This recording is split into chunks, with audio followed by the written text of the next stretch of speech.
Baruch atah Adonai Eloheinu melech haolam asher kiddushanu b'mitzvotav v'tzivanu l'suk b'divrei Torah.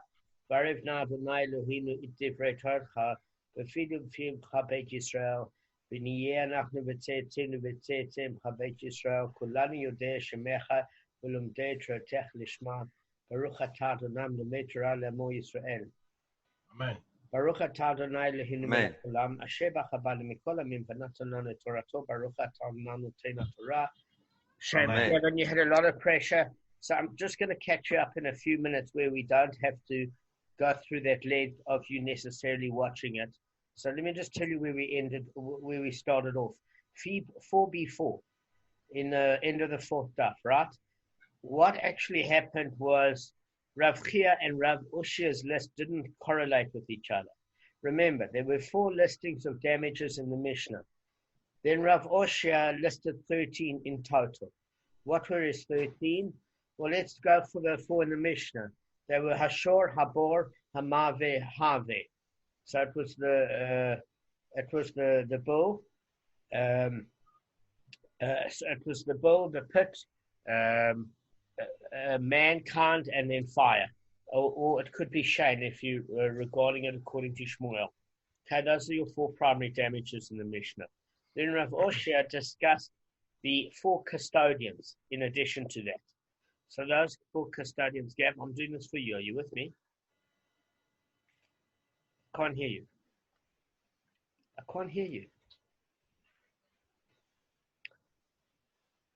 Gav? I can't hear you. Anyway, so the 4 custodians are as follows. There's the unpaid custodian, the paid custodian, the borrower, and the renter. Then Rav Oshia mentioned another 5 damages. He said when man damages man, you're talking about nezek, actual damage, pain, medical, humiliation, and convalescing. So those were the 9. And then Rav Chia talks about other damages. We remember we learned in the total list. What did he talk? 24 in total. He taught the 4 of the Mishnah, Rav Oshia's additional 9, that obviously makes 13 in total, plus he taught an additional 11. So Rav Chia taught 24. What is it? What are his additional 11? So it's double compensation for a thief, 4-fold and 5-fold compensation. A thief, a robber, zimmerman, witnesses, the rapist, the seducer, the defamer, one who contaminates somebody's produce with tumah, meaning no Jew can have it, because if it's got impurity, a Jew can't have it. It would render it useless. It would have to go to a non-Jew if you could sell it to them. One who mixes truma in someone's ordinary produce, which means it can only be reserved for a Kohen, then you get a much lower rate, because if you can, if you can't have the product to most of Klal Yisrael, then it's only to the Kohen, and if a Jew can't have it, certainly a non-Jew can't have it. So you're going to get a fraction of the value. One who renders somebody's wine nesech, we said that if somebody picks up wine for a idol worship, that wine, you can't use it for sure. Never mind the fact that they might get the death penalty if they follow through with it, but you certainly can't use the wine. So these are the 13 listed by Rav Oshia. In total, we've got 24. So can I just ask one question? Yeah, Damon? sure, with pleasure. Why don't they refer to fire as Aish? Why is it called to say, it's Havi? Why not Aish? Why do they use that term? I should have asked this a long time ago. No, I think it's a good question. Firstly, I'm going to have to find out for you. I myself don't know, but as far as I know, Aish could be maybe either a modern Hebrew term or referred to as flame, as opposed to everything from asphyxiation or the damage caused by fire, which is more indirect in nature. I don't know. I think it's a brilliant question. Can you WhatsApp it to me so I can ask Rabbi Cohen? I'm going to do it now, yeah. It must refer to something different, like a raging fire, as opposed to Aish is a flame. As far as I know, Aish is just a singular flame. But you need to send it to me. A good question. All right. Arthur, Gavin, can you hear me? Just with your mics. Okay. Well, it doesn't help if you nod. Can you? Okay, I can hear you. Right. I don't. Perfect. Gavin, can you hear me? Can you talk? Is your mic working or not? Okay, there's no sound coming up, but you can hear me. Fine, great. All right, so listen, I've done that list. Now, what ends up happening is that the Gemara basically wants to know Rav Oshia doesn't include in his list some of the things in Rav Chia's list, the additional 11. So he said very, very clearly that Rav Oshia doesn't discuss the other 11 damages for one reason, is that Rav Oshia discusses compensation payments. He does not discuss penalties. Okay, just remember. So then it proposes to question him on Rav Chia's list and say to Rav Oshia, it doesn't make sense. Maybe you can explain it, because the thief and robber payment, which are compensatory in nature, why doesn't Rav Oshia teach these? I'm sorry, Kev, I'm just doing a summary because Gavin wasn't there. I'm flying through it. No, it's fine. It's all good. So bottom line is as follows. What case are we talking about, Gavin? A thief is usually paying a double payment or a fourfold or fivefold payment. Then Rav Oshia discusses a thief and a robber separately. So the second case of a thief, which it doesn't understand why Rav Oshia doesn't discuss, is a thief that comes to a court before the court troubles him and says he doesn't want to take a false oath. He doesn't want to use Hashem's name in vain. He says, I've done wrong. I stole. And in that case, he is told just to replace that which he stole. So there's no penalty there. It's purely the compensatory amount. So it's only if he troubles the court and there are witnesses against him. So that case of a thief is purely compensatory in nature. We learned very, very clearly as far as a robber is concerned. What did we learn as far as a robber is concerned, if you guys remember? Oh, by the way, in Exodus chapter 22, verse 3, it says, if the theft shall be found in his possession, he shall pay double. That's the scriptural source. But as far as the robber is concerned, it's in Leviticus chapter 5, verse 23, and he shall return the item that he robbed. So that's Rashi saying he just needs to return it. There is absolutely no penalty fee as far as that's concerned. Fine. So we want to understand that in the case where a thief admits to his own crime and doesn't have to pay a penalty, and a robber just has to pay what he took anyway, why doesn't Rav Oshia mention that? So we say the answer to that is Rav Oshia does mention it. Where does he mention it? In the case of the Shomrim, the custodians. The unpaid custodian, we're talking in a case of where the unpaid custodian states that he actually had the item and it was stolen from him. Now, we said that an unpaid custodian is not meant to pay for something that was stolen or lost. He only has to pay for negligence and an unavoidable loss. Okay, so an unpaid custodian is different to a borrower. Why? The rule of the four Shomrim is as follows, is that if I'm doing you a favor and lending it to you, you've got a higher degree of watchfulness because I'm doing you the favor. When you're doing me the favor and I'm going to Australia and you're looking after my stuff, if I'm obligating you to a whole lot of things, what's going to happen now? You're going to say, listen, pal, if you're going to take me to court with everything going wrong, and you're going to Australia and you need me, I need it like a hole in the head. You go and get some other sort of person as a custodian to watch it. You get what I'm saying? So the more you need a person, the less they are obligated in terms of responsibility. The more they need you, the more they're obligated. Fine. So as far as an unpaid custodian, there'd have to be witnesses that come against him to say that he actually sold the article privately or it wasn't stolen from him. At that point, he pays a double penalty. Now, we just said that Rav Oshia doesn't discuss penalties. So this would seem like a contradiction if it's mentioned under this category of Shomrim. It's not a contradiction because he doesn't separate penalties and discuss them as separate damages. Within the context of what he mentions, the Shomrim, an unpaid custodian would pay the double penalty if he was caught out stealing, but that's under the case of Shomrim. As far as a borrower is concerned, a borrower is responsible if an item is lost or stolen or even gets hit by lightning. And obviously, negligence. He's only not responsible, for example, if it dies in its normal use. Like we said, a car, he borrows it, the car's got 6 months of deterioration. You borrow it, the head gasket goes, it's clearly not you. But in other words, if he claims that the amount was lost or stolen, he has to replace it anyway. There's not a penalty. So in that case, or in a case where I left an article with somebody to look after, and in that particular case, they've got convenient amnesia. No, you didn't give it to me. And in that particular case, either witnesses come against them, or if it's a borrower, he has to pay it anyway. But if it's a custodian, that's the case of a robber. So what are we talking about? Is we say, why did Rav Chia mention them separately? Because Rav Chia talks about two things.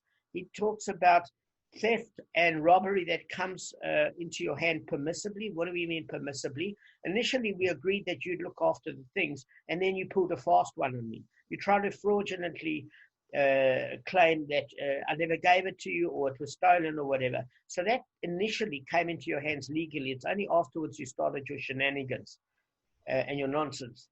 And then Rav Chia then distinguishes from somebody that outright robs a person at gunpoint. And at that particular point, they're a clear robber. That is illegal because you never gave permission to start with. It's not like the deal went sour. Then if we talk about a thief, it's when somebody breaks in and stealthily steals some article of yours at night while you're sleeping. So that's, again, a case of illegally. So theft and robbery can either be legally or come into your hand permissibly and go sour with fraud. So Rav Chia distinguishes between these two cases. This was the end of the fourth daf. Have I summarized it, guys, quickly? Jeez. Okay. Right. Now, Gavin, you don't have to watch the two shiurim. Perfect. Now, we're going to talk about the case of Adim Zomamim when we hit the fifth daf, which we're going to go now in terms of revision. All right. Now, there is a principle that I want you guys to know before we discuss Adim Zomamim. And this is also for Gavin's review. This is the bottom line. Okay? So Adim Zomamim is a feature where we punish, it's not false witnesses in the sense that they've made a mistake. These are called conspiring witnesses. Okay? And Kevin asked a good question. He talks about, generally asked what restitution is. He said, is it a penalty or compensation? Restitution means you get served justice. If somebody stole from you, Kevin, it means that you get paid back. Obviously, whether it's a penalty or compensation, you get your share. In one case, you get more of a share than in others, but you are compensated for your loss, and therefore restitution has been made. Just to answer Kevin's very good question yesterday. So there's two issues I want to discuss. What is an Adim Zomamim and what is penalties? So there are three characteristics of what's deemed a penalty, which is a kanas, compared to mammon, which is compensation. So mammon is that which mimics exactly what was taken.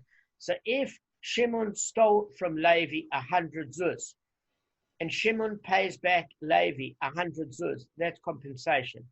If Shimon damaged Levi by 150 zuz by backing up his horse in Shimon's fruit basket, that again is compensation because he's paying back exactly the damage he caused. That's mammon compensation.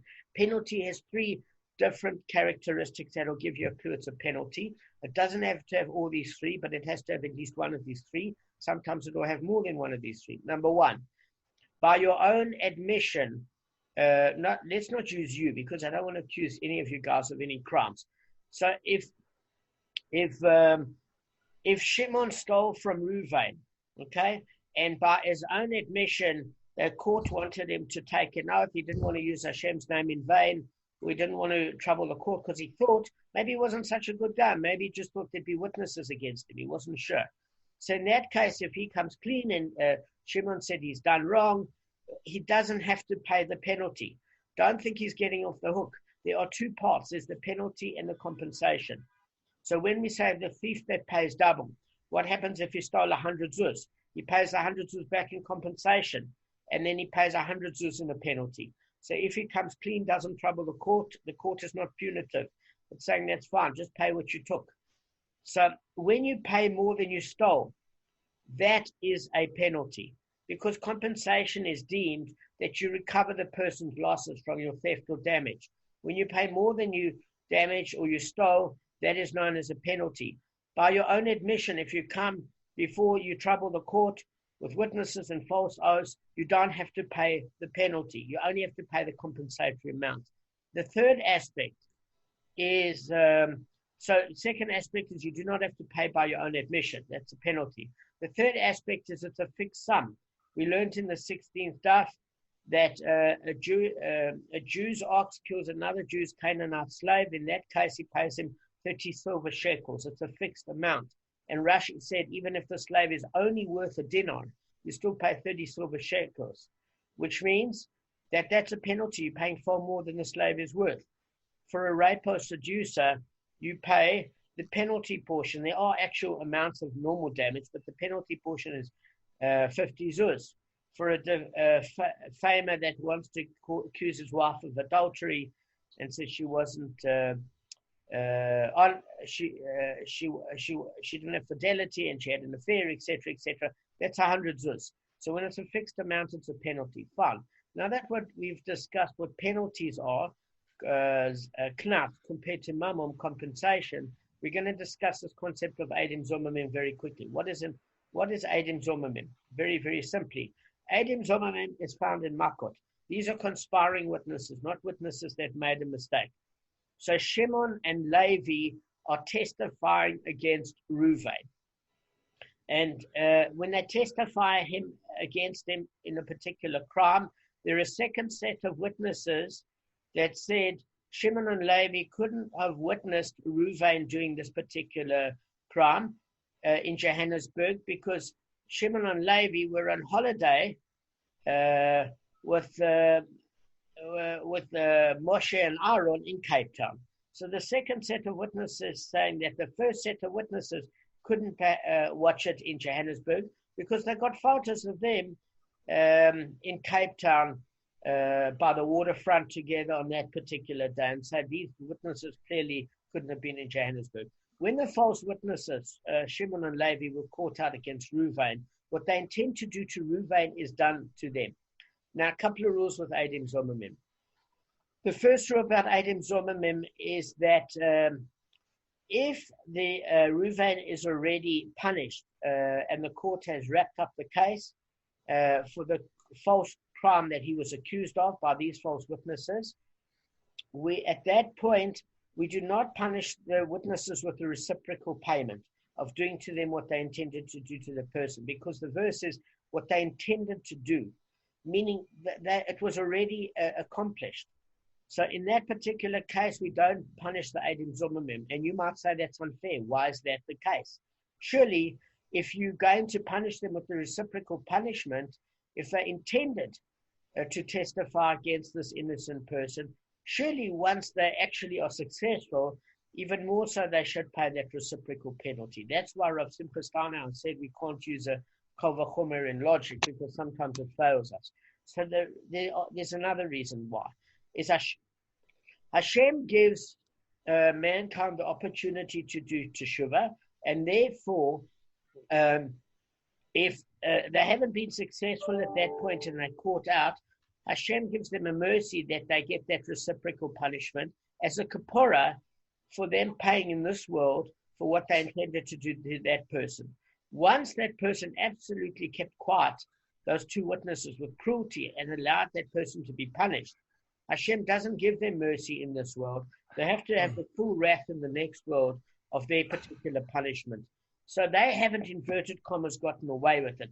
They've lost the opportunity for kapora in this world from that particular act. What makes the act so heinous? What makes it so evil? They put an innocent man to be punished when he didn't deserve to be so, and the two witnesses made a mockery of the justice system, the Beis Din and the Sanhedrin. And in that case, if you corrupt the law system, even according to the Noahide law system, to set up courts of law is incumbent even upon non-Jews. When you corrupt the system of justice and there's anarchy, and you don't respect Hashem's Torah, in that particular case, there's a shocking punishment waiting for you. So they don't get that opportunity to do kapora. Now, quickly, is it considered a penalty or compensation with Eidim Zomamim? Well, on first view, it looks like compensation. Why does it look like compensation? Because what the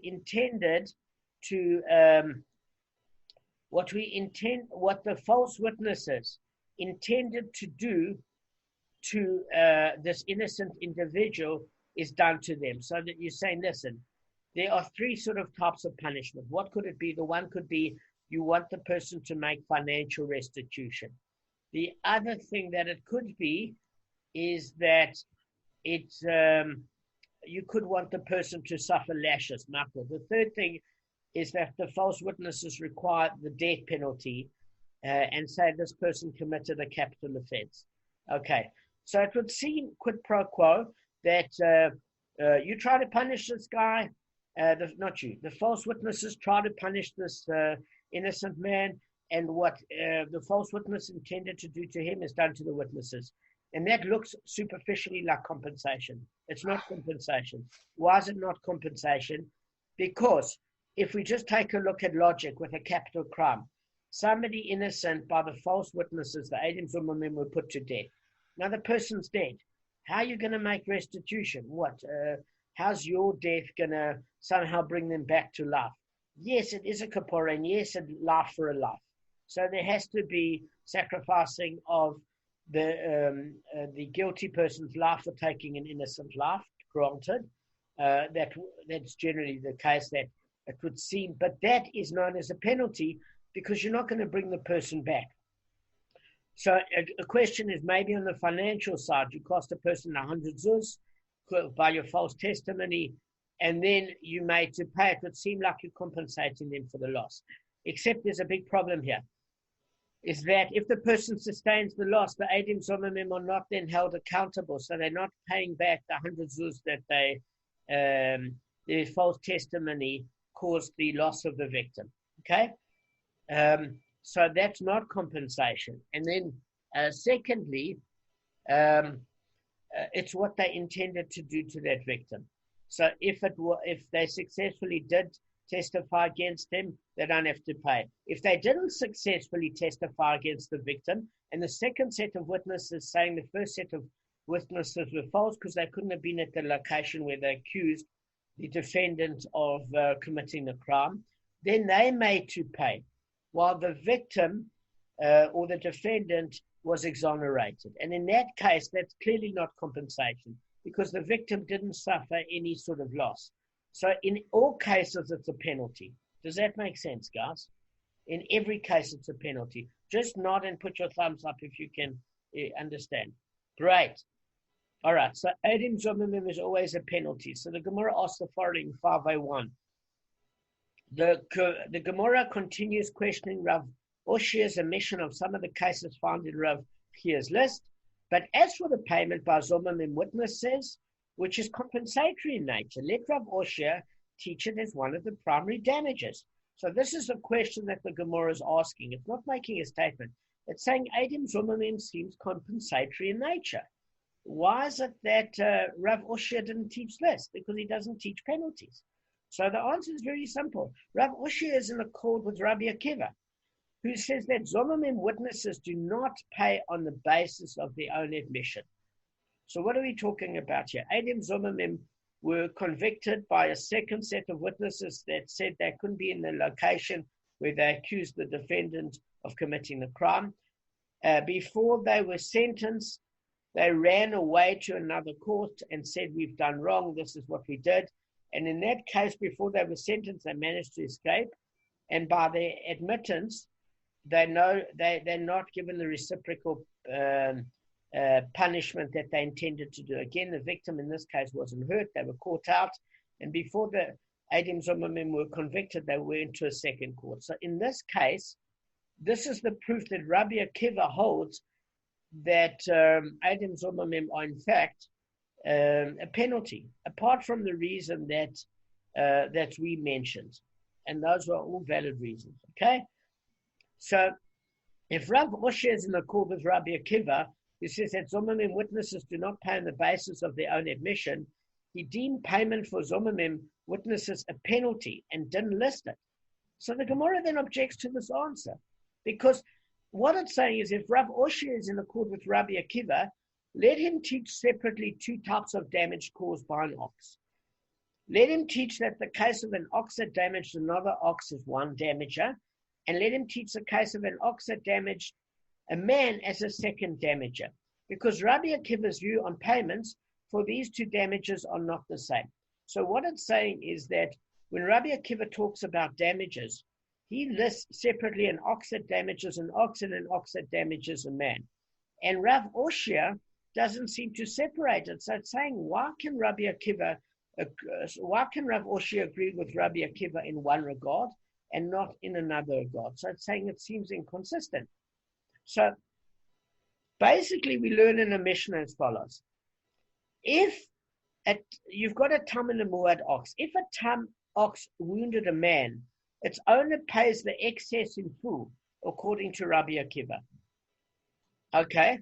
And it's saying if Rav Oshia drew up his list in conjunction with Rabbi Akiva's views, why didn't he take the same opinion of Rabbi Akiva as far as this is concerned? And it says because it didn't always work out in practice. That's why Rav Oshia built it up separately. Because again, there's two leniencies with regards to an ox. Okay? A tam ox. The two leniencies are as follows. You pay half the damages. Half the damages if it's 3 times or less. The ox is not considered muad forewarned, the ox's owner, and therefore it's half damages. That's the one leniency. The second leniency is you pay on the gufa of the animal, which means if the animal that does the attacking is a puny animal, you're not going to pay even half those damages because, say, for example, you owe 300 zuz worth of damage, right? And now it's a tam ox, so you only owe 150 zuz worth of damage, okay? But your ox that attacked that ox is only worth 100 zuz. So then you're paying on the gufa of the animal. You're actually only paying 100 zuz for 300 zuz worth of damage because the second leniency is on the gufa of the animal. Because what does a muad actually pay? It pays full damages from choice property or cash. Cash is cash. And that's the case. So Rabbi Akiva, although he said that for an ox that damages an ox, you do have a tam ox. If an ox damages a man, it's not a tam payment, but he blunted his stringency, the force of his ruling by saying, look, you still pay from the gufa of the animal, which means you don't technically still pay full payment. Does that make sense? Gavin? Gav just not? So what you actually do there is Rabbi Akiva, very few cases of Rabbi Akiva, you actually paid full payment because he said, although you pay the full value of the damages on the animal, you don't pay from choice property. You pay from the gufa of the animal. And in that case, he blunted his stringency, and therefore it was very few times that the person paid nezek shalom, the incomplete damages. He often paid less than complete, even though it didn't have both the leniencies. That's why Rav Oshia didn't teach it separately. Because Rabbi Akiva said it might have been thought that if a tam wounded a man, its owner pays from choice property. So basically it states, the Torah states that therefore regarding an ox that damages a person, it's got a verse, shall be done to it. And when it states that it shall be done to it, this is Exodus chapter 21, verse 31. It's saying that the Torah implies the judgment is rendered upon the ox itself, which means it's still from the gufa of the animal. So since it's true that Rabbi Akiva said a person sometimes pays full damages, often this wouldn't be the case. So Rav Oshia did not list an ox that damages a person as a separate damager because it often wasn't the case. That's why he didn't separate it. And he is in agreement with Rabbi Akiva, by the way. So the Gemara continues to question the omissions in Rav Oshia's list. And it says, but as for the rapist, the seducer, and the slanderer who makes payments which are monetary in nature, let Rav Oshia teach this in his list. Okay? So what it's saying is, okay, let's do the next section. Rav Oshia doesn't teach penalties. But with regards to the rapist, the seducer, and the slanderer, why didn't Rav Oshia teach this? Because there were two parts. There was the compensatory part and the penalty part. What are the penalty parts? For the rapist and the seducer, what did we say it was? 50 zuz. And then for a husband that defames his wife and accuses her of adultery, in that particular case, it's 100 zuz. So we're saying yes, but in addition to that, there is other sorts of payments as well. The penalty is extra to the compensation. So what's the extra? Is we taught that Rav Oshia is in fact taught, when he talks about the other damages, he talks, do you remember Rav Oshia talks in his list about man damaging man? And he said, yes, there's the actual damage, the nezek, that occurs when a man damages an ox or an ox damages an ox. There's an actual nezek, which is the actual damages. Then man is subject to 4 more payments. So what is that payment? You're dealing with tsar, which is pain, refuah, which is healing. Then in addition, you have shevet, which is basically convalescing, recovery. You've got medical bills with the refuah, and then you've got the issue of humiliation. Now, the issue of humiliation would only occur if one person hit another person in public, or in the case of a rapist or seducer. Why? Because her value now as a non-virgin is less, because less men will be eligible to date her. So then her value has decreased. We're talking about pain only in the case of a rapist, because she didn't want to go along with it, but a seducer, we don't pay her for the pain. So what we're saying is as follows, is that Rav Oshia has already discussed when man damages man, these cases.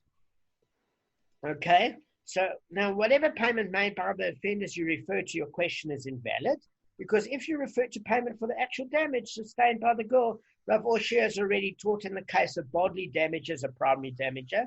So the bodily case is obviously actual damage. And if you refer to payment to the girl's pain, it's already been taught. The same for a humiliation, the same for depreciation, which is merely a form of damage, as well as refuah and medical bills, etc. So the only thing that Rav Oshia didn't mention is the penalty aspect. And as we discussed before, Rav Oshia doesn't discuss penalties. Does that make sense, guys? Fine. So as far as that's concerned, what we've got to know is that we've got about 2 minutes and 43 seconds left. I've just got this cat here. Apologies, guys. All right. So the Gemara continues to question the list, because it says Rav Kia's list. Why didn't Rav Oshia mention some of those lists?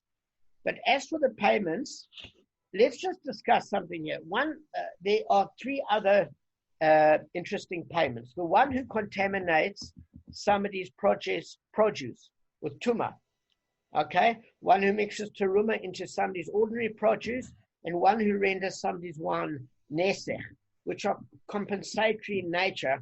Why didn't Rav Oshia teach these damages? So what are we saying? Quickly, guys. There are the Torah actually speaks of it in one case. So if you made somebody's products tameh where they can't eat or drink it, a Jew, or you put truma in it where only a Kohen could have it, and therefore it reduced the value because you could only sell it to the Kohen, or where it was used for nesech, idolatry where the wine is rendered not usable by a Jew. In all of those cases, that is actually under one heading in the Torah. Rav Chia mentions them separately. So it's saying that why didn't Rav Oshia mention it? Because it's compensatory in nature. It's not a penalty in nature, right? So it's a good question. So there's a very simple reason. Rav Oshia doesn't mention compensation or damages, should we say, that are not discernible in nature. What do we mean not discernible?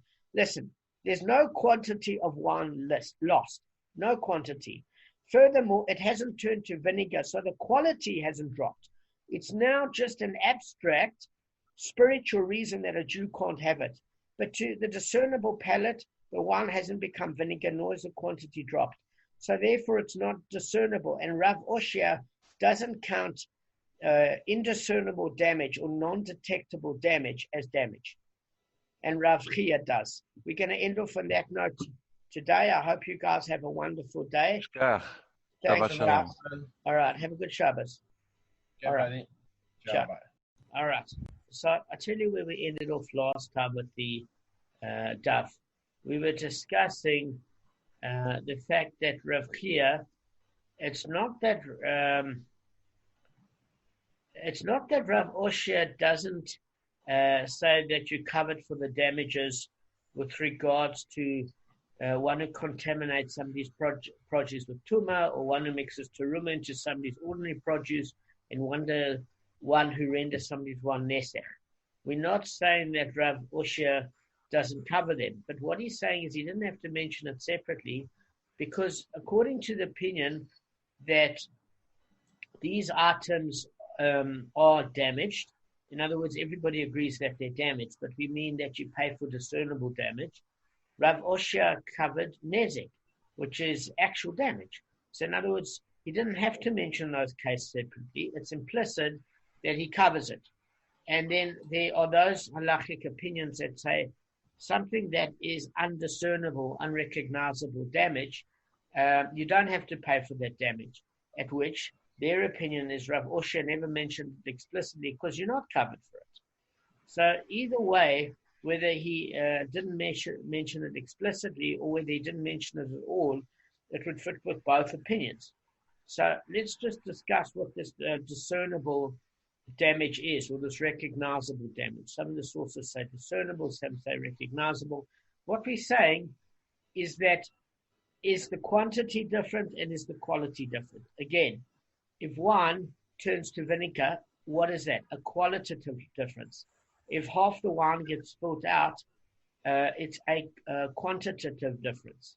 So if a bottle of Blue Label, Johnny Walker, gets knocked over and you lose half the bottle, that's 1,500 Rand right there.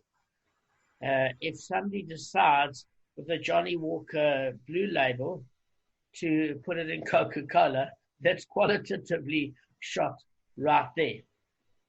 So why are we saying that there is a quantitative, it's not a quantitative or qualitative difference? Simply because the amount of produce hasn't been diminished, nor is the quality. It hasn't gone off, it hasn't gone sour, etc. What we're saying is that a Jew can't use it. And since a Jew can't use it, in the case of a teruma that went into ordinary produce, only a Kohen can. And since you can't sell it to many people and you can't consume it yourself, it's going to fetch a very low value, hence the loss. In a case where Jews can't consume it at all, where it becomes tuma, I don't know how much a non-Jew would give you for something like that. And in certain other cases, if you'd be able to sell it at all. But it's not discernible in the sense that anything has changed. It's just that a Jew is not allowed to partake in it, if that makes sense. So Rav Chia taught the difference between a list of damages that are easily discernible versus those that are not discernible. So he separated the list. Okay. Now that we've done that, we're going to say that maybe there are certain sorts of damages. Okay. So one of the things is we're going to say that there is a listing in the Mishnah between Rav Osher and Rav Chia. Oh my gosh, the cat's here. Just hang on. It's certainly come back for more. So what I was going to say, come on, guys, sorry, this cat. Okay. So sorry, guys, this cat. All right. So let's discuss, let me just actually give you the list. And I'm going to share my screen. I apologize for this delay. Okay. Yeah, what? All right. Now, in total, there are 24 damages. The first damage that you've got is you've got the 4 damages in the Mishnah. And then you've got Rav Osher's damage, which is 13 damages, and you've got Rav Chia, which is another 11 damages. So in total, we have what, guys? 24. Exactly. So we have 24. So it's actually, no, it's 4 and 9 damages, and 4 and 9 damages equals 13. That's correct. And then a further 11, which is 24. But what happens is there's a listing given. And whenever there's a listing given in the Gemara, what it's implying is that there is something missing out of the whole list. What's the principle that I taught you guys? Just as a matter of interest. If there's one missing, then that needs to be included or something like that. Excellent. So that's exactly it. But if it's more than one, then it's like your pantry. These are the important ones. Exactly. Gavin is perfectly on the mark. So if it was just one left out, then it mentions it. And then it doesn't actually call it by number. The very fact that it says there's a certain number means that it's part of a bigger whole. That's the concept. And by the way, guys, when you hear these key phrases, Yeshalem, Nesina, Tachas, etc., Kesev, these are the biblical sources for all of the damages that are mentioned by Rav Chia and Rav Oshia. So it's something that you've just got to bear in mind. I have sent it to you on WhatsApp, so you have got that chart. And what I was going to say is the very fact there's a number, as Gavin said, is coming to exclude it. So the Gemara said, out of the 24 damages mentioned by Rav Chia, what does it come to exclude? It comes to exclude an informer and one who renders another sacrifices pigul. So let's just discuss what an informer is. You know, an informer is a Jew that reports a Jew to a non-Jewish authority like the Romans. And what happens is if he accused him of conspiring against the Roman Empire, it's very likely that the Jew might get the death penalty. But if he just said something like he's avoiding paying taxes, that other Jew wouldn't get the death penalty, but what he would have his house and his assets confiscated. Does that make sense? If he was tax evading. So the Gemara wants to know, why wasn't that added to the list? And one who renders another sacrifice pigul. So guys, do you remember what pigul is? Isn't it something that's what was shechted, or not eligible for shechted? It's got a blemish, right? Is that it? Or it was shechted incorrectly? Something like that. And that pigul actually literally means rejected. So I understood that you thought rejected because it had a blemish, but you are on the right track. So basically what happens is if a Kohen performed the intent of eating a sacrifice after the prescribed deadline, if he does it by accident, it's a chatas offering, okay? Because a sacrifice may only be eaten for a day and then the following night. So if he accidentally ate it after its deadline, he only brings a sin offering. But if he did it on purpose, even Gavin and I learned he's liable to the death penalty. This is in Sanhedrin. Gavin, we learned it, you remember? But the problem is, even if he did it by accident, what has happened here? It means that the person that gave him the sacrifice to do properly and gets the merit has lost that merit because the Kohen has had it after the prescribed time. So instead of being a mitzvah, it's become an avera. Now, it's not so difficult to give a Kohen a death penalty on a pigul sacrifice because you have to know if a Kohen did it on purpose or accidentally and have witnesses and warnings. So the reality is only Hashem would know. It's very difficult to conclude it. But the point of it is if I invested money in you to give a correct sacrifice and eat it at the prescribed time, you've actually, as a Kohen, stolen my money because you haven't used it in the right, correct way. And further to which, apart from that, not using it in the right way, this cat's beginning to irritate me. Go back in the cupboard.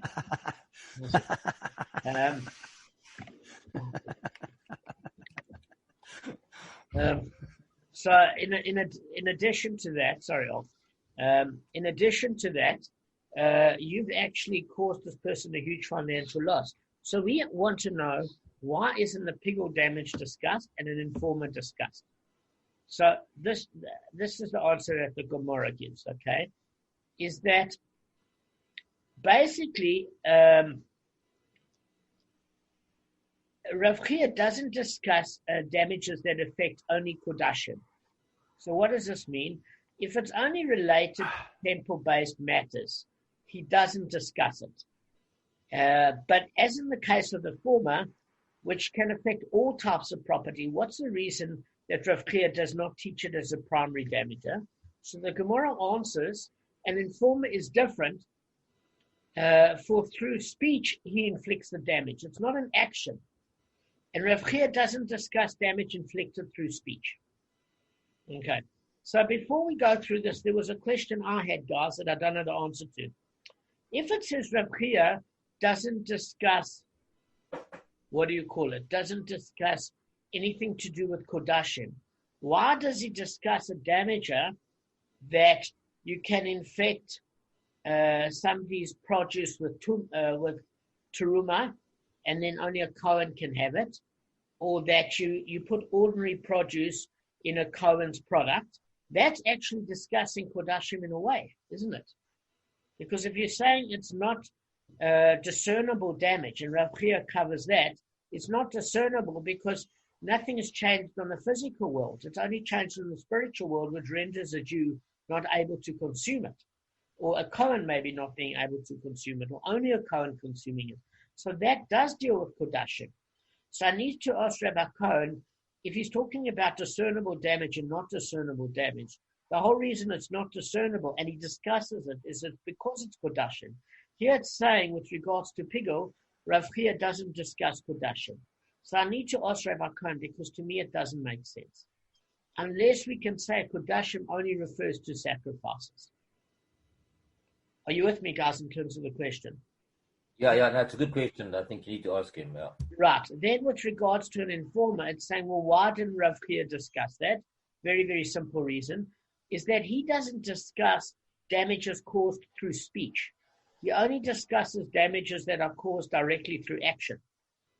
Okay? Now, there is a problem. What's the problem? What damages did we learn that Rav Chia discussed through speech?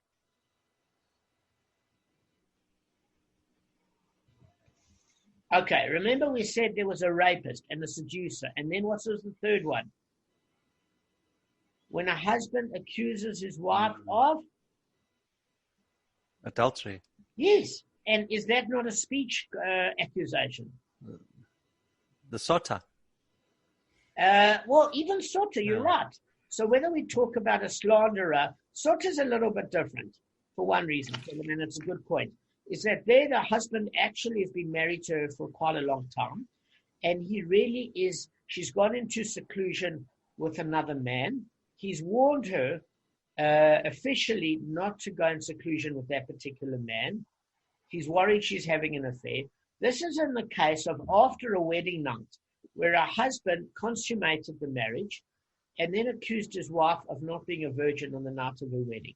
Meaning while she was engaged to him, which is considered a halachic marriage, because people were considered when they did Kedushin and they did the process. Today, they do the engagement and the wedding at the same time halachically, under the chuppah, with the ketubah, and then consummate the act with beer and sexual intercourse, and then the ring is exchanged. So the aspect of getting engaged and married today is one act.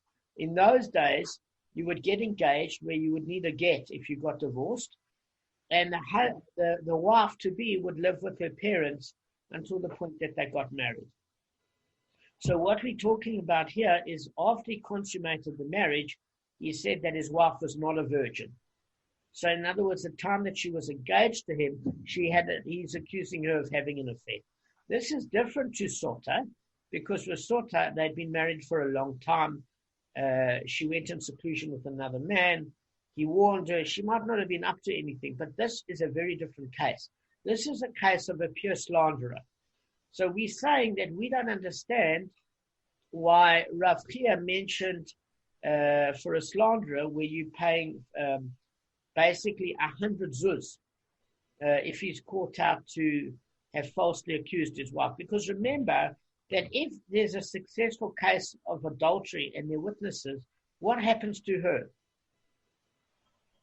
She's put to death. She's put to death, correct. So that's hectic. And I asked Rav Simcha Steinhauer why it's only 100 zuz.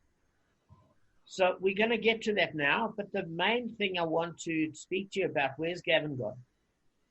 Don't worry, I can hear everything. My speaker's loud. Okay. So Gavin, Sorry, what I was going to say is, Rav Chia discusses it. He discusses a husband that slanders his wife. So when we say that Rav Chia doesn't discuss an informer because he doesn't discuss damages regarding to speech, in that particular case, oh my gosh, in that particular case, that was a speech damage. So the Gemara is coming to say the following, is that in the case of a slanderer, that speech also involves a physical act. What's that physical act? Is he consummates the marriage through sex. In other words, one of the ways that a husband acquires his wife is through sexual intercourse. A marriage that doesn't take place where there is any sort of consummation is not considered a legally binding marriage.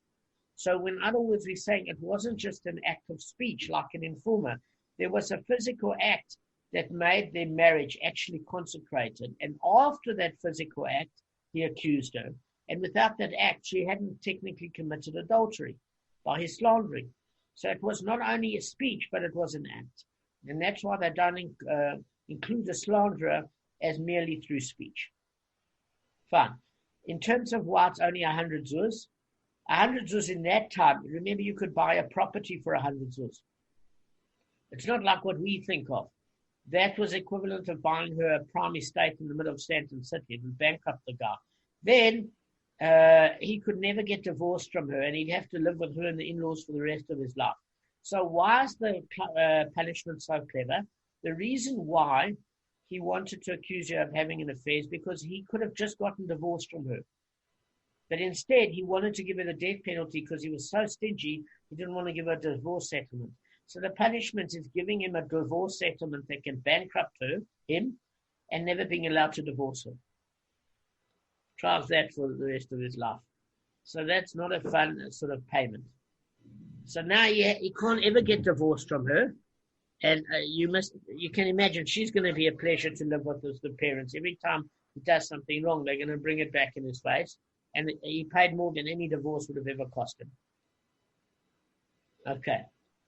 All right, so that's the reason. This cat is actually getting on nerves. Hang on, guys. Come on, Lily. All right. I don't think this video is YouTube material because of all these distractions. I think the cat's just happy to be out of the cupboard. All right. So that's a case. But then, Gavin, do you remember we learned another case? What is another case where speech got a person maybe convicted?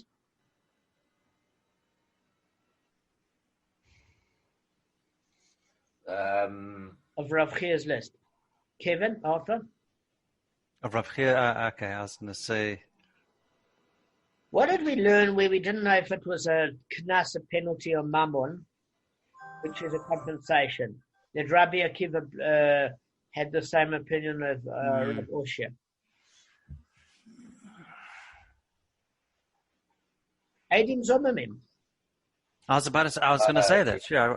Okay, but please. I actually wanted to say that, but I thought, yeah. No, that's I should have. Speech. It seems that it's speech. What are you doing?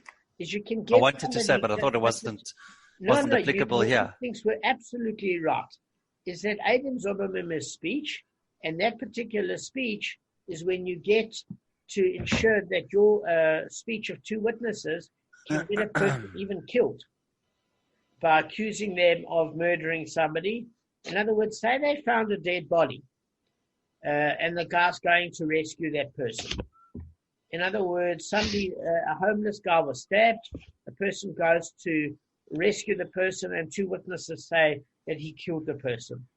So in that particular case, he could get the death penalty instead of saying that the guy had already died by the time the guy arrived on the scene, or alternatively, that they wanted to get him to pay penalties because they said he stole money, or he should get lashed because he's done something wrong. So that is damage through speech. They intended to destroy this person through their false testimony. So why doesn't Rav Chia talk about that?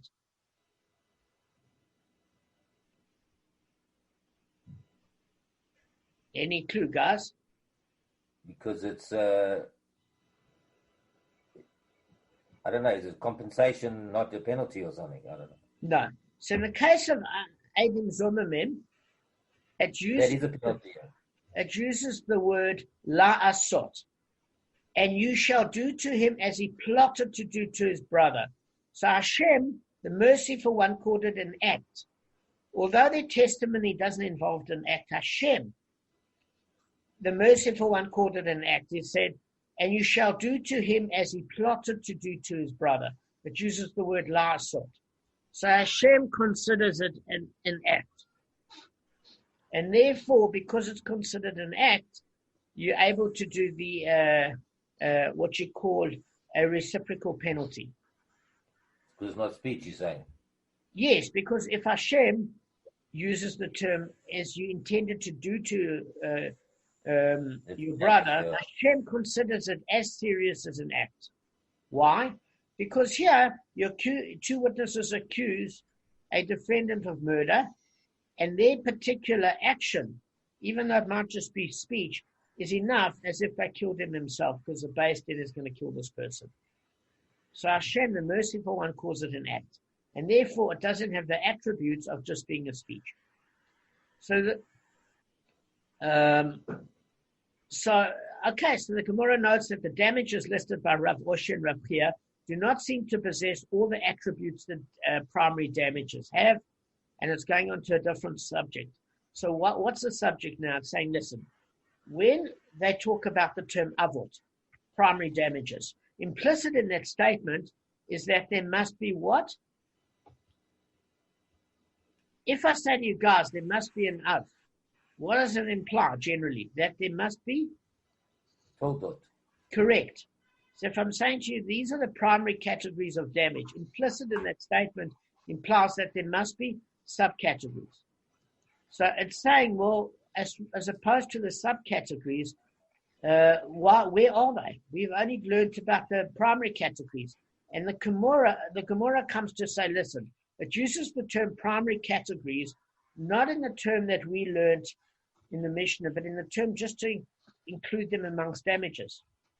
It's saying these are the primary categories of damages, meaning they are important. It doesn't mean that in this particular case they have subcategories. That's all the Gemara wants to know, okay? So Rav Abahu said that Rav Oshia and Rav Chia merely meant that the additional cases are all like the primary cases, that they're obligated to pay for their damage from superior land. So what is he saying is as follows, is that there's no such concept as generally as tam and muad with regards to Rav Chia and Rav Oshia. He's saying that you pay muad, full damages from choice property. Okay, that's all that Rav Abayu is saying. And the Gemara answers that it's derived through a Gezeira Shava involving the words Tachas, Nasicha, Yeshalem, and Kesef. In other words, whenever you see those four words in the Gemara, so when it says Tachas, it says in the place of Tachas and ox. That's in Exodus chapter 21, verse 36. When it uses the word Nasicha, that's in Exodus chapter 21, verse 32. And when it uses the word Yitain, he shall give to his master, and it's talking about an ox that kills a Canaanite slave, and Yeshalem, this is chapter 22, verse 4 of Exodus, and Yeshalem, that's chapter 21, verse 34 of Exodus. So basically, all it's saying is that when you see these four words, what it's trying to say is these are clues that it's talking about primary damages. And I'm going to just share my screen again and show you the Damon, sources. Yeshalem means pay. That comes from Tashlum. Yeshalem means to pay. Exactly. In the future. Exactly. Kevin, I can tell you, you are the only person that I've ever met that the that course wasn't wasted on. Kevin's got a good mind, though. If I went on the course, I think Kevin and I did it together. Didn't we do it at Yeshiva College? That's Gavin. Gavin and I did it. Yeah, Kevin and I did. Oh, okay. All I can tell you is that Kevin absorbs it like a sponge. No, not everything. So this is because it comes from tashlum. It's just pay, and yeshalem means to pay in the future. He will pay. It comes from hu yeshalem. Exactly. So it actually means, yeah. Exactly. So that's it. Whenever you see those words, and it actually uses a mnemonic. So mnemonic means it uses those 4 words as a phrase. You can mention it. It says, in place of giving, he shall pay money. So when we word the word tachat netina yeshalem kesef, exactly, when we see those 4 words, that's the acronym for in place of giving, he shall pay money. But that's a clue. But those words that appear separately and in no specific order also imply exactly as he said. Can you explain what's tachat and in the sinah? What is that? I forgot. I don't know if we know what that means. Okay, what all of that besides yeshalem we know is to pay. So tachat, you'll find that in Shemot chapter 21 verse 36. It says an ox in the place of an ox. So that's in a damage where one ox kills another ox. That you have like for like. Like for like. That's exactly it. And then yitain, he shall give. So it's talking about 30 silver shekels that you give for your ox killing the Canaanite slave of another Jew. So that's where you get the 30 silver shekels from. Yeshalem, he shall pay. So that speaks, when you use the term Yeshalem, of Shain and Regel. He shall pay in the field of another. Are you with me? He shall pay when the animal consumes or walks in the field of another. So in Shain and Regel, in that biblical verse, it uses the word Yeshalem. And Kesev, when he shall return money to the owner, speaks of damage caused by a pit. Okay. So good, guys, we've covered those damages. I just want to go quickly on the next phrase. Okay, now we're hitting another subject at the moment, and that subject is as follows, is we're going to be talking about, and I'm going to read this outright, and then explain it afterwards, because I just want to get a bit of a flow. We're going to talk about what you call here the common characteristic. Okay? Now, the common characteristic is we're going to see that there are a few things in the Gemara that we need to know. There's something called a Tzad HaSaveh, which is the common characteristic. So what we're saying is that if any of the damages have points of exclusion, because remember, the damages have unique features that make them liable. They have unique features that make them exempt. They have unique features of leniencies that don't make them exempt, but make them pay less. And then they have features that are in common with both of them.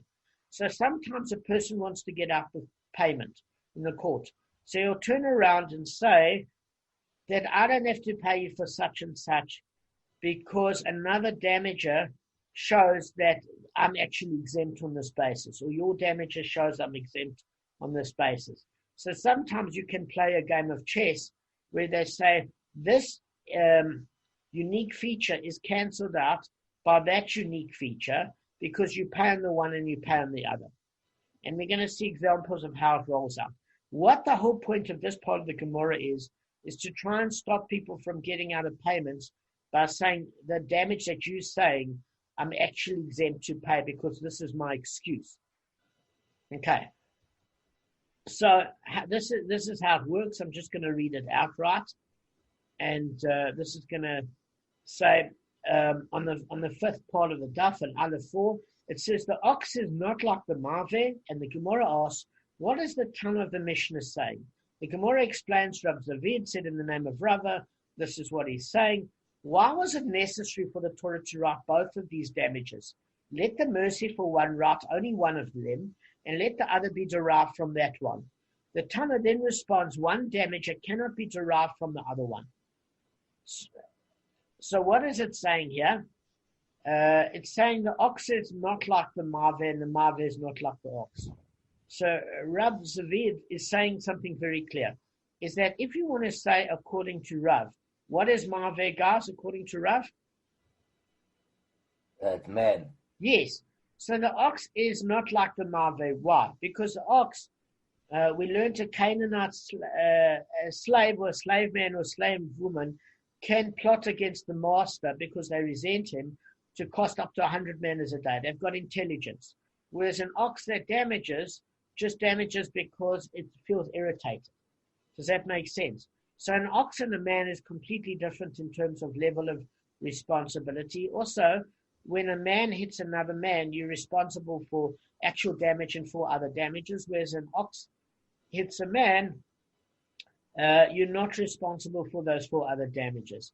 Even though Rabbi Akiva, as a lone opinion, says that an ox is muad, he still says it's from the gufa of the animal, and all the rabbis say that an animal can still be tam. Okay? So we see the ox and the ma'aver are different, but why it says the ox and the ma'aver are living things, unlike the fire, which is not living. So in other words, they've got something different, where the intelligence level of an ox and a human being is different, but they've got something in common. What is it? That they're both living and breathing creatures, which is different to the fire and pit, which is not living. So what is the common characteristic? They both live. What is the difference between them? Is the culpability is different because man should know better, therefore man is responsible for additional payment. Now, if you want to say like Shmuel, that ox is, that Mave is what, guys? What is Mave? That's tooth. Tooth. Then in that case, it also still holds. Why? Because if you want to say, according to Rava, who said that Shmuel meant that the actual shore is regal, regal is different to Shane in a certain respect. What's the difference? Is that with regal damage, it's much more common than Shane because every time an animal moves, it causes damage. Whereas Shane only causes damage if there's physical gratification. So in that way, they're different. They're both similar in the fact that they're exempt in the public domain, unlike Keren. According to, that's the opinion of Rava and Shmuel. According to Yehuda on Shmuel, which we said we don't understand yet, is because he said that shor came to mean Keren. But we're saying that it's difficult to understand that because Keren, the difference would be tam and muad, whereas the opening Mishnah only speaks about muadim animals or muadim damages. Does that make sense? So if we go according to the Rava's opinion of Shmuel, it's a case of the ox being regal, shor being regal, and Shane being tooth. Now, these are different just in their nature, but they're similar in certain regards. Where are they similar? They're similar in the regard that, for example, they're both living creatures. That's talking about an ox or any animal. And they're similar in the regard is that there's exemption in the public domain, the Rishus Harabim, in the public domain. And there is a slight difference. So what's the difference? When we look for Shane, when an animal eats things that are not fitting for it, it's exempt. Does that make sense? So, for example, if an animal ate clothes or utensils on a washing line, we say it's not the normal way that it derives physical gratification, and it's exempt in the field of another when it does that. Whereas with regal, an animal isn't exempt for that because it walks even if it treads on something not fitting for it. So in that way, the ox and the ma'aver are both living, but they're unlike fire and pit that are not.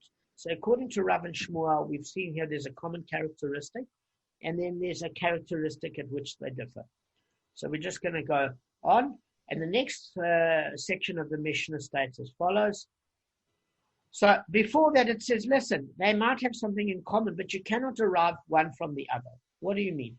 If I'm asking you guys, according to Shmuel, to derive from regal, that the shane is exempt for articles that it eats that are not fitting for it because it doesn't see it as physical gratification for the animal, how could you derive that from regal? You couldn't, could you? No. Yeah. In that particular case, you can't derive the one from the other. Where you can derive the one from the other is that they're both exempt in the public domain, because it says if it damages in the field of another. So it's saying they're common characteristics and dissimilar. So, and neither this nor that, which are living things. What is the Gemara asking? The Tana says, Rav Mashashisha said in the name of Rava, this is what he is saying. Okay? That let the merciful write 2 damages, ox and marveh, and let another damager fire be derived from them. And the Tana responds, 1 damager from 2 can also not be derived. So this is what it's basically saying. It's saying that we don't understand. You can turn around and say that the ox and the fire can't be derived from each other because they're inherently different. But why can't you say the 2 damages are similar? Like, in other words, according to Shmuel, especially according to Shmuel, who says the one is regular and shame, they're both damaged from an ox, which are similar. So why can't you say the two damages are similar, and from the 2 damages, we can learn that you're both exempt in the public domain, and therefore you can compare it to a 3rd damage. And we say, no, you can't do that even in this case, because why? Ox and marv, they're living, which is unlike a fire, which is not living. So we're saying that even when you've got 2 damages, it's sometimes different to the 3rd damage. So sometimes even 2 damages are not enough to compare them in order to cross-reference, find the commonality, and say, well, then we can obligate on the 3rd damage on that basis. So we're going to continue next time, guys. I hope that makes any sense. It makes sense to me. Do you have any questions? No, I'm all right. All right, good. All right, thanks, guys. Have a good day, hey? Yeah, you too. Thanks, Thanks. I get you smiling. Okay, so we're going to record it. Baruch atah Adonai Eloheinu melech haolam asher kiddushanu b'mitzvot havetzivanu v'asuk b'divrei Torah. Varevna Adonai Eloheinu et divrei Toratcha b'finu v'fiim chabet Yisrael v'niyeh anachnu v'tzeitzeinu v'tzeitzeim chabet Yisrael kulanu yodei shemecha v'lomdei Toratech lishma. Baruch atah Adonai lemei Torah le'amo Yisrael. Baruch atah Adonai Eloheinu melech haolam asher kachabanu mikol ha'amim v'natzim lanu torato. Baruch atah Adonai noten Torah. Amen. Okay. I know my brocha reading wasn't that fluent, but Michael's disappeared. I hope I haven't offended his sensibilities.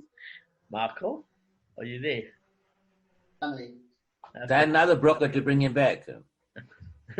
Techilat ha'aitim. Are you guys live? All right. Let's get started. All right. So, guys, just as a bottom line, is that we were talking about common characteristics that you can't necessarily learn 1 damager from another. We went through it yesterday. And that you can't learn a 3rd damager sometimes in concept of 2 damages to learn the 3rd. Why? Because we learned ox and marveh, which are living things, are not like fire, which is not living. Okay. Let me just turn off my phones, guys. Hey, that reminds me of the same thing now. Sorry. And I'm going to ask a question. Let me start off. So, Michael, explain in 1 sentence what's the concept of the common characteristic. Are you referring to a particular damage? Or? No, there's a concept known as Sad Hashaveh, which is the common characteristics. What's the concept of this 5th daf? Trying to do what exactly? It's we've got, I don't know, what I understand it is you've got a similar characteristic, you can apply the concept to another. Explain. So for example, if fire has ability to damage and move, and you're comparing that to an ox, I don't know. You can draw a parallel between the 2 of them. That's the only way I understand. Okay, and Gavin, what's your thought of it? I'm going to test each of you. Don't worry, Mark, not the only one.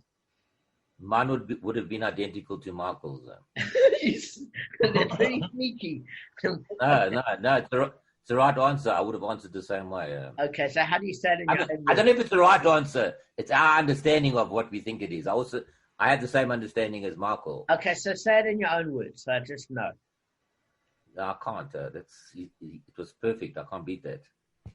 Okay. I used to do that at school, ask Arthur. They'd be the smartest person in the class. They'd ask me, I'd say, I'm going with Fran Miller there. She'd come off with all the awards on the stage. And we could barely light it off you. And I'm hoping for the best that I'm right. Yeah, I'm sorry. Kevin? No. I'm banking on you, darling Michael. Kevin and Arthur, what is your... I'm going with Damon. Going with Damon's clever. No. That's the cleverest. No. Good answer, Arthur. Good answer. So what we're doing here is as follows, is we're actually trying to see the common characteristic because they're opposites.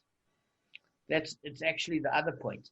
In other words, you can imagine a person on trial is trying to get out of it. And what we're doing by the common characteristics is we're using another damager in order to prove our case that unique feature is not the reason that one is liable, and that exemption is not the reason why they're off the hook, with a completely different damager, by using something that they've got in common. It's the opposite. Do you get what I'm saying? Because if there are two things in common, what do you need them for? One would suffice. Yes, okay, but the point is that you're using the two things. No, but the concept that I'm trying to derive here is why. Yeah.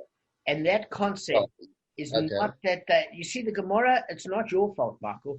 The Gemara's term is something that I never understood well until even in the first time I had to go through it a few times. So it's not your fault. It's when they use that term, the common characteristic, okay, the Sad HaShaveh, is it gives the impression that it's two damages that are separate that have something in common in a way that creates them that creates your liability. And it's a little bit more than that. And this is not your fault or Gavin's. In fact, it might be my fault for not being a little bit clearer. Because I understood it the first time, but to give it over is difficult because last time we battled on this for quite a while. So I've thought about it, and the concept is the opposite. In other words, you can't get out of it because what you're doing is, if my reason for getting out of paying is to say, in this particular case causes an exemption, I'm using an opposite damager to prove that that case that I'm trying to exempt myself from paying you is in fact something that encumbers me to pay you in a different scenario. And because it's listed as a damager in the Mishnah, it kind of forces me to pay. So it's like a game of chess. Am I making any sense? So what we're going to do is the Gemara is going to set out 4 examples and of its own, but I'm going to bring a couple of examples with the help of Schottenstein apart from the 4 classical examples. The reason these classical examples are brought is just to illustrate the point, but it's not the only way that you can use it. And there was a chart that I sent you guys on Bava Kamma, and I don't know if you guys had a chance to look at it, probably not, because you guys have been under pressure. But what I wanted to do is show you the Avot and Tordot and show you the unique features and the leniencies, okay? So, again, the unique feature of Keren is that its intent is to damage and kill, and it is unusual. That's the unique feature. And what's the leniency? That it's 3 times before it's muad. With shame, the unique feature is its physical gratification, and the leniency is twofold. Firstly, according to all rabbis, it's exempt in the public domain, and the same with regal, because they use one verse which says, if this animal shall damage in the field of another. And some of the rabbis say that the objects are, that it's not fitting to eat are exempt. Not all the rabbis, but some of the rabbis. And the unique feature of regal is it's the most common form of damage. Why? Because every time the animal moves, that's the way it moves. According to Maveh,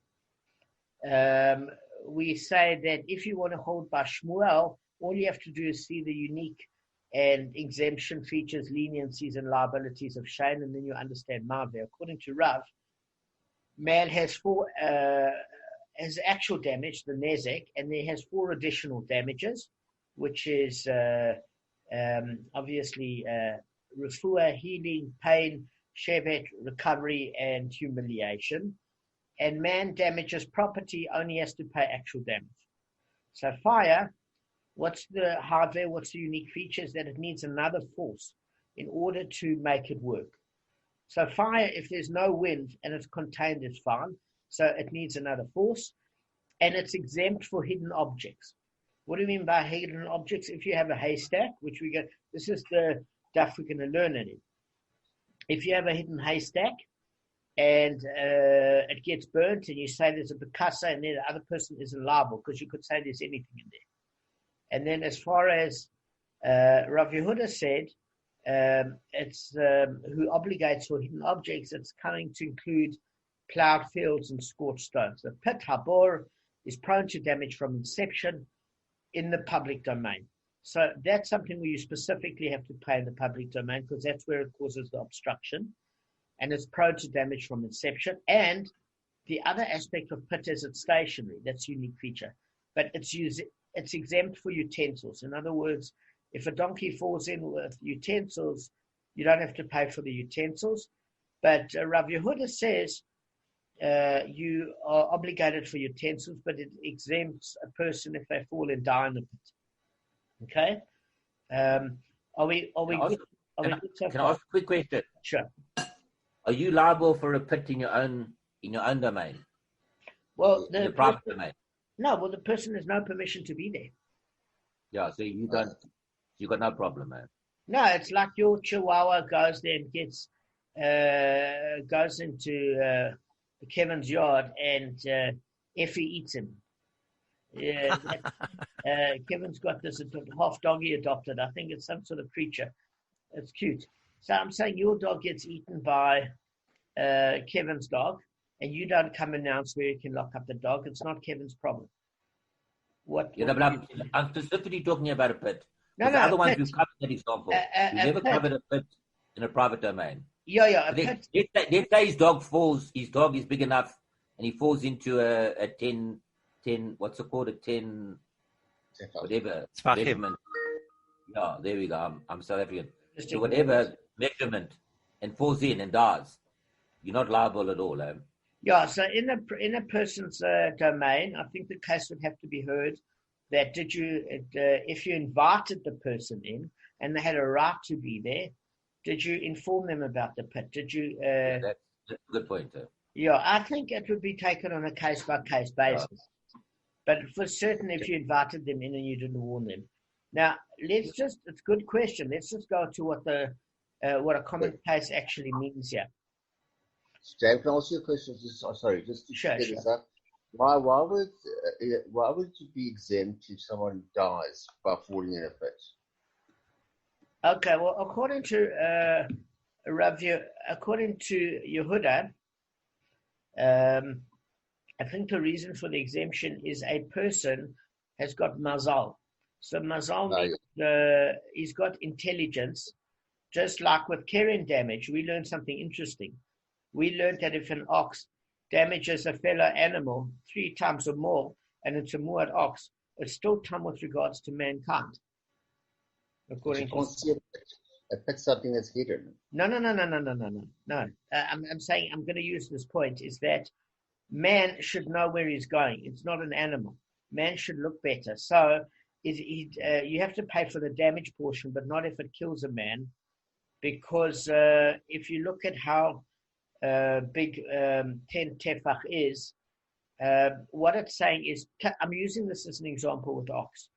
You learned that with man, that if an ox damages an oxen is considered a muad ox. There are opinions that say if it's a muad for an ox, it's not muad for a man. So in other words, if an ox has attacked a man 3 times, it's automatically muad for an animal. But if an animal has attacked an animal more than 3 times and it's muad for an animal, it's tam for a man according to some opinions. Because according to Rashi, man has got a divine protective force, according to the one opinion of Rashi, which allows him divine protection because he's got a real destiny. An animal, it doesn't matter if a cow becomes a hamburger or not. And then the other aspect is that man's got mazal as a term for intelligence. he's got the ability to see hazards that are coming up in advance. So so according to those opinions, you're liable for the injury portion, but not the death portion. Does that make sense? Yeah. Non-tefa. Yeah. Okay, this person's trying to get hold of me on Skype. It seems to be diverting, but I'm just going to ignore them until they go away. It usually seems to work. All right. So I just want to actually address this issue quickly. So I'm going to just, before we go to the notes of what this means, how long do we have? Let's have a look. We've got some time. What I wanted to do is actually explain to you how this would work, okay? So if we take, for example, an ox and a marve, so we take an ox and a marve, and we look at the common characteristics. We are trying to isolate that when you're trying to get out of an excuse for one thing, the other damager poses the fact that that doesn't get you off the hook. So in other words, there are different things to learn. There's a unique feature, and that will say why you're obligated in certain circumstances, and the other, the leniencies, and the other, the exemptions. So what's the difference between a leniency and an exemption? Guys, can you give an example of a leniency versus an exemption?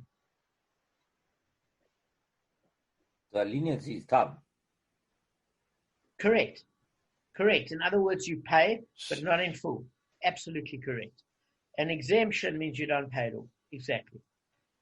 All right. So let's just say we take the word oxen and marve.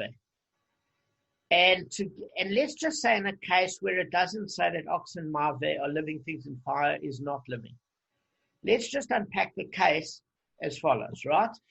So we're saying, if you argue that ox, let's just take the example of Keren here, can't serve as a source for liability of fire because ox possesses the feature not present in fire. In other words, let's look at fire. Is that you want to say that I want to try and get out of my damage for fire, okay? And I haven't, we're saying, say you don't mention fire, and how do I put this simply? In the Mishnah, we're saying, why are we mentioning 4 particular damages? And we're saying that they're each going to teach you something different. So we say we didn't have fire, you might not need it. Why? I'll tell you how to get out of this argument now. But for the principle, I would say to you, listen, you let your Reuven's wife lit the Shabbos candles. And then she brought in Shabbos a little bit early, and then she went to go and sort things out. The candle fell over, and it set to light the curtains, and it burnt one room, and it burnt the neighbor's house down.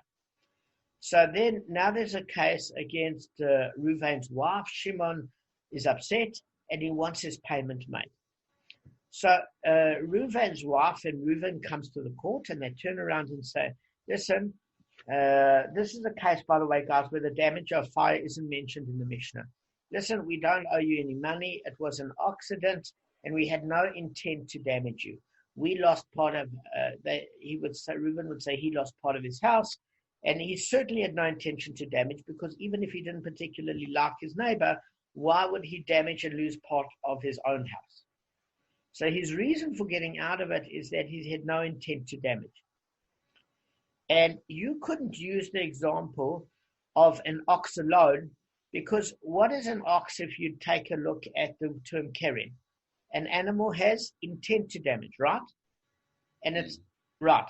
So I can't, if I have ox alone of keren, prove my case. Because you could say, hang on, the reason you have to pay for the ox in that case is your ox had intention to damage and keren. I didn't have intention to lose a room of my house with a fire and burn your house down. There was no intent there. So that's why you're obligated, because your ox intended to do damage, your property. My creation didn't intend to do your damage. I lost some of my stuff.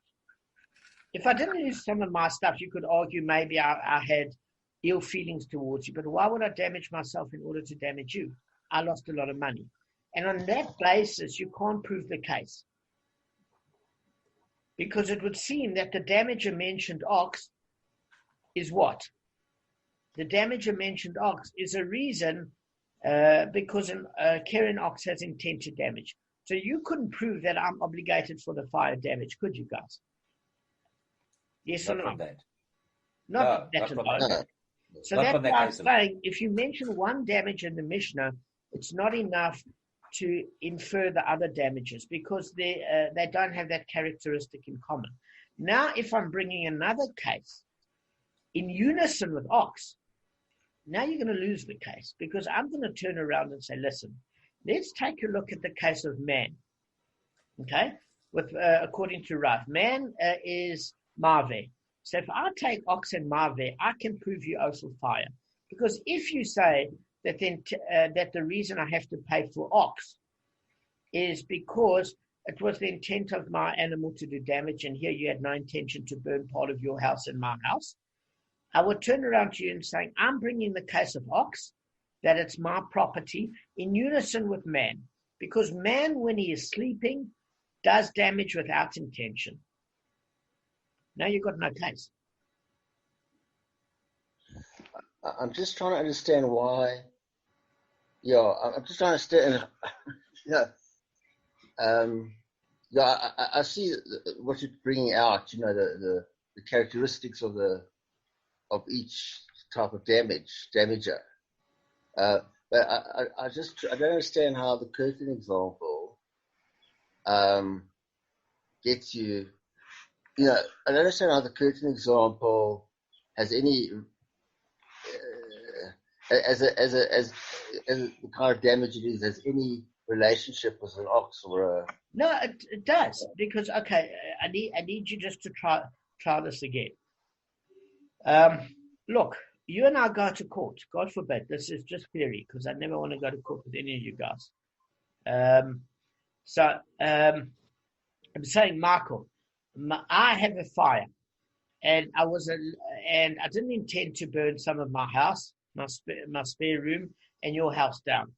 And you take me to court, and you've only got one damager as your legal case mentioned, and that's the damager of a carrying ox. You can't convict me. The whole premise here is, why did the Mishnah have to mention multiple damages? That's the question. And the reason being is, if you brought one damager, you couldn't convict me on something that is distinctly different, because you'd have no basis for the conviction. Yeah. So what I'm saying is, your place gets burnt down, I lose a room, and you turn around and said, you owe me for the fire. I said, Michael, you've only got, what's the basis of your case? And you take to the court. There's a mention somewhere that you must pay for a carrying ox.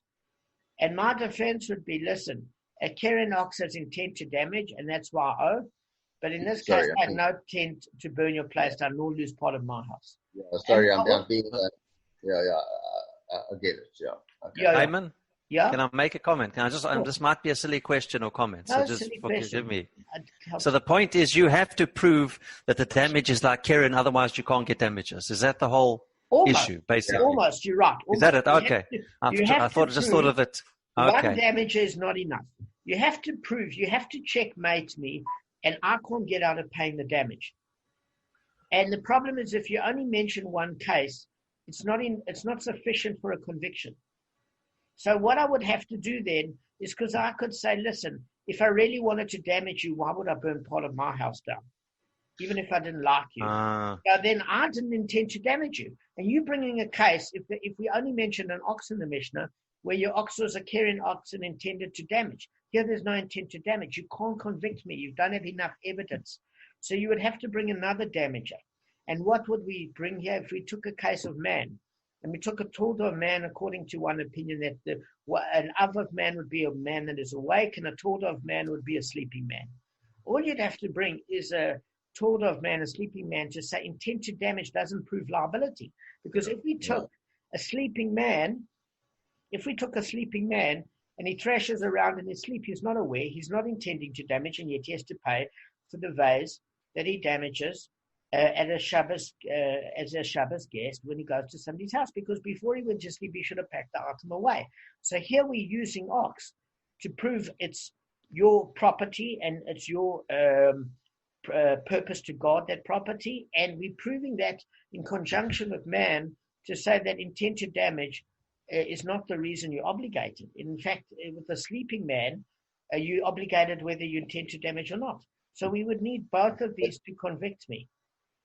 So therefore, on that basis, the guy whose house burnt down as a result of the Shabbos candles, the people lighting the candles would be responsible. Yes, but you would need more than one case in the Mishnah to prove it, because one case is enough. This is why I'm saying this is a game of chess.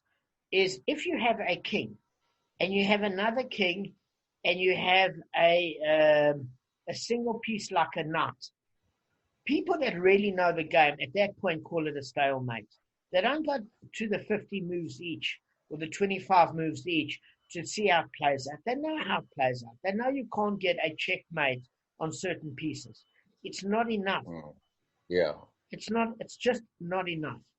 And what we're saying is here is if you mention one damager, they're too distinctively apart to be able to have a game of checkmate.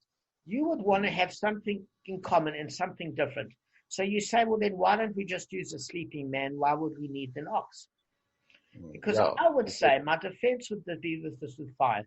In mankind, you could understand because I'm responsible for actions I cause, and therefore it's me.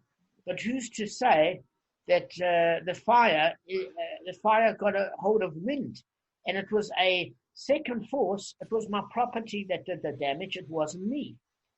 And you wouldn't be able to convict because it's not the person themselves. When you use ox and ma ventata, you can say that your property is something you owe money on if it damages, just like a fire is your creation and you owe money if it damages. It doesn't have to be direct from the person itself.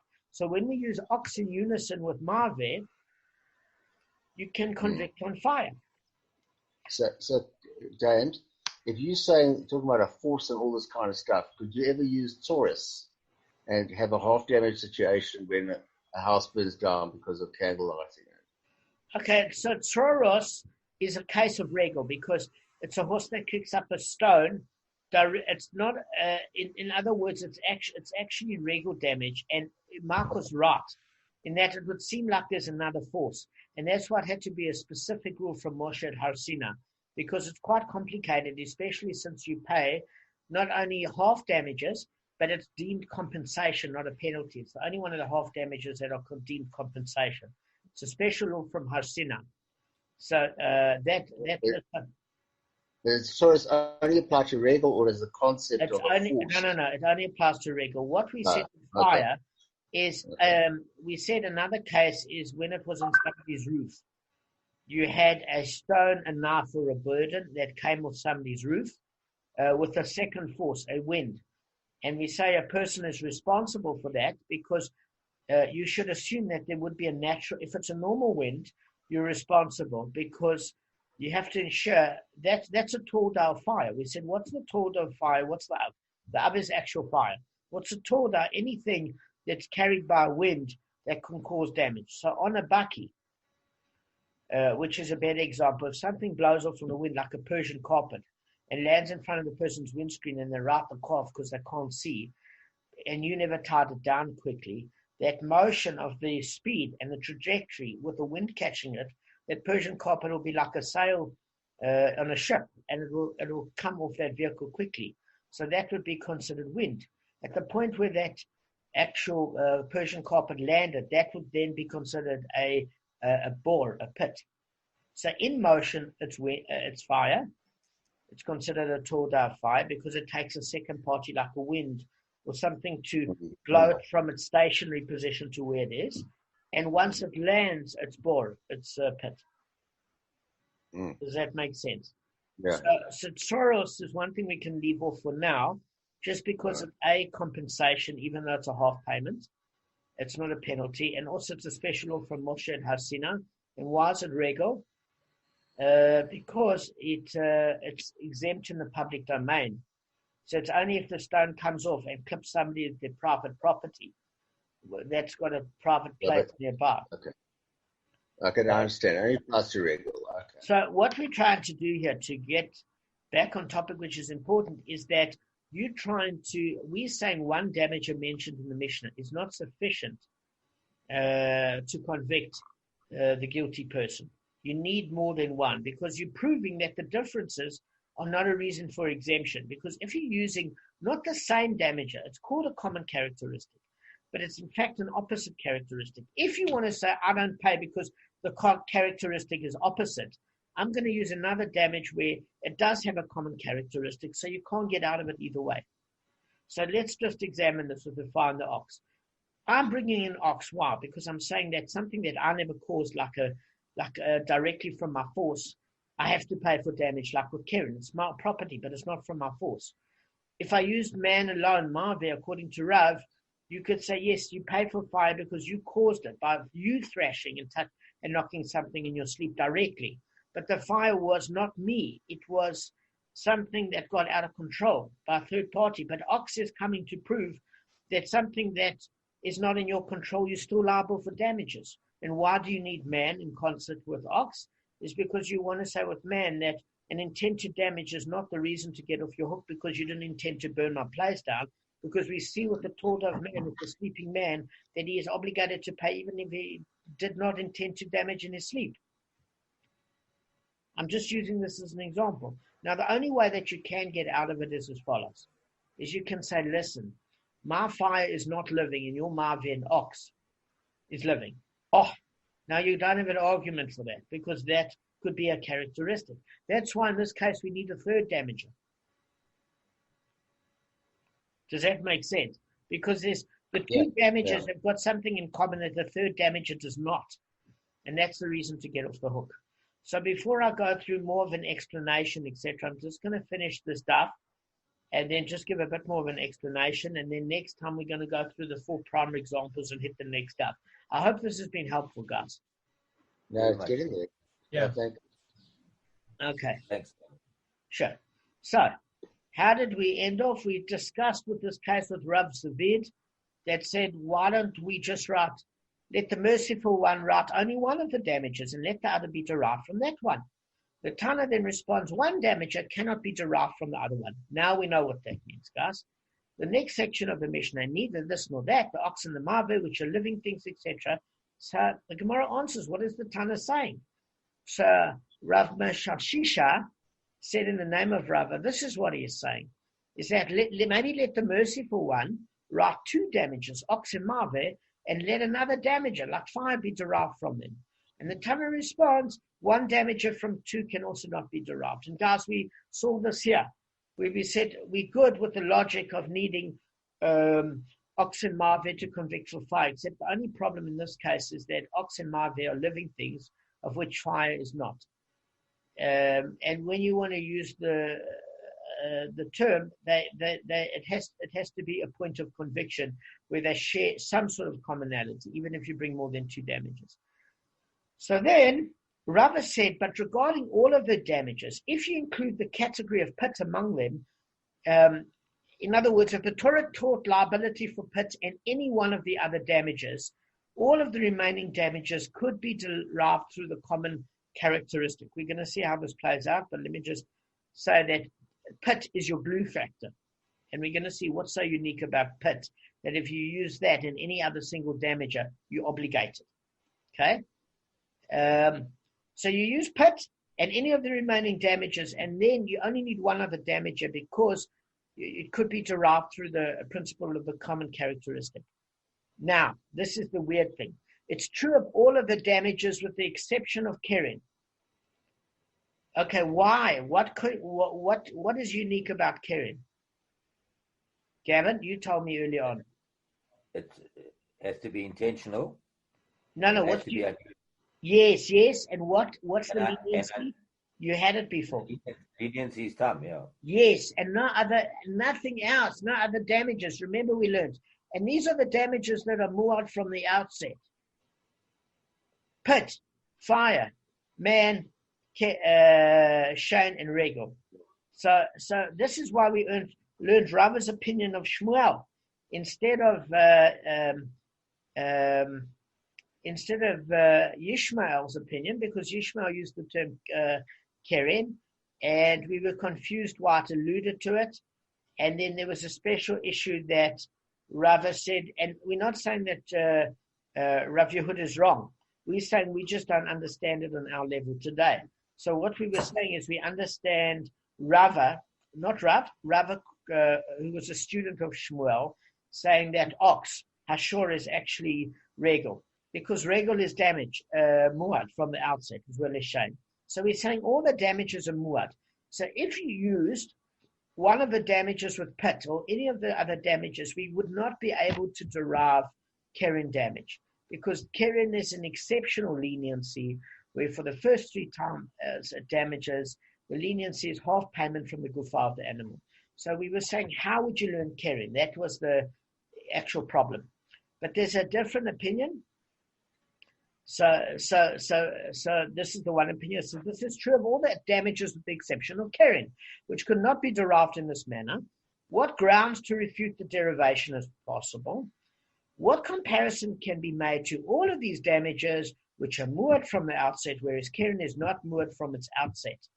And according to the view that maintains to the contrary, in other words, keren is even more liable. Why, Gavin, do you think that keren would be even more liable than others? Sorry, I lost concentration for a second. No problem. Intention. And then I'll give you an answer. What did you say, Kev? Intention? Yes. So the Sorry, two arguments, no, it's fine. The 2 arguments go as follows. The one, as you're saying, is that you could never derive keren because it's a principle of leniency from the other damages that are muad. And the other example is, in fact, keren is a reason to obligate even more. Why? Because its intent is to damage, whereas the other damages are not. So correct, Kevin. Yeshua, those are the 2 different opinions. So what we're saying is, so fine, thus if the Torah's purpose was solely to teach liability for the various damages, it would not have been necessary to write each of them separately. Rava continues, rather, for what purpose did the merciful one write them separately? In order to teach their separate laws, to teach the unique features that apply to each category of damage alone, to the exclusion of the other categories. So we're saying, why is the reason we taught it is not because of what they have in common, but their uniqueness, so that we could know how to apply the law in each of their cases at the point at which they differ. Okay? So the Gemara elaborates, giving the unique laws which necessitates the teaching of each of the damages. So keren was written separately to distinguish between a tam and a muad. The categories of shame and regel were written separately to exempt them in cases where damage occurred in the public domain, in the Rishus HaRabim. And pit was written separately to exempt it from liability for utensils damaged in it. And according to Rav Yehuda, obligates for damage caused to utensils in the pit. A pit was written separately to exempt it from liability for a person who is killed in it. And the category of man is written separately to obligate him for 4 additional things, and we discussed what they were, apart from actual damage. Fire was written separately to exempt it from liability for hidden items destroyed in it, like in the haystack. The guy that claims his Picasso was in the haystack. And according to Rav Yehuda, who actually obligates for damage to hidden items caused by a fire, what does the separate mention of fire come to include? And we learn, which we hit into the 6th daf, it comes to include one's field that had been plowed where it re-scorches it and licked his stones. So, all right, guys, on this we end off the 5th daf. We're going to use 1 or 2 examples of the common characteristic in the next daf, and we're going to discuss the 4 examples. And well done, we finished the 5th daf. Yeah. Thanks, guys. Thanks, guys. Cheers. Thank you. Cheers.